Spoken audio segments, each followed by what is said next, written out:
Voici 3 personnes qu'il faut supprimer dans votre vie pour la réussite de votre année 2026. Et la 3e personne est la plus importante. Donc, suivez jusqu'à la fin et n'oubliez pas de vous abonner pour ne pas manquer nos prochaines publications. Alors, pour la réussite de votre année 2026, l'idée n'est pas seulement d'ajouter de nouvelles compétences, mais aussi de désapprendre certains comportements qui freinent votre progression. Voici 3 traits de caractère ou habitudes à laisser derrière vous pour maximiser vos chances de succès.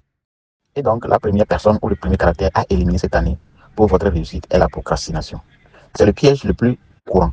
Il s'agit de s'occuper des tâches mineures, par exemple, scroller sur les réseaux sociaux, ranger son bureau, pour éviter de s'attaquer au projet qui fait peur, mais qui est crucial. Et le plus grand risque est qu'arrivé en fin d'année, vous aurez l'impression d'avoir été débordé sans réellement avancer.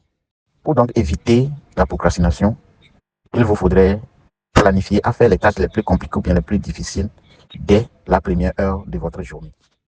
Le deuxième niveau ou la deuxième personne à éliminer pour la réussite de votre année 2026 est le perfectionnisme paralysant. Vous devez savoir qu'en 2026, le monde va très vite. Attendre que tout soit parfait avant de lancer un projet, de publier un article ou de proposer une idée est une forme de sabotage. Le plus grand risque est que le projet ne voit jamais le jour ou arrive trop tard sur le marché. Pour éliminer réellement cette deuxième personne, ce qu'il vous faudra est de vous lancer immédiatement. Visez l'excellence, pas la perfection, car la perfection n'est pas de ce monde. Et enfin, nous sommes arrivés sur la 3e personne au caractère que vous devez éliminer pour la réussite de votre année 2026, qui est le besoin d'approbation constante. Laissez-moi vous dire que si vous attendez que tout votre entourage valide vos choix avant d'agir, vous avancerez au rythme des autres, pas au vôtre.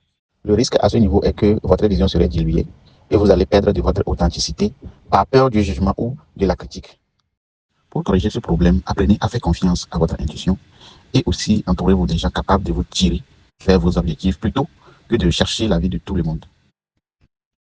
J'espère que cette vidéo vous a fait du bien.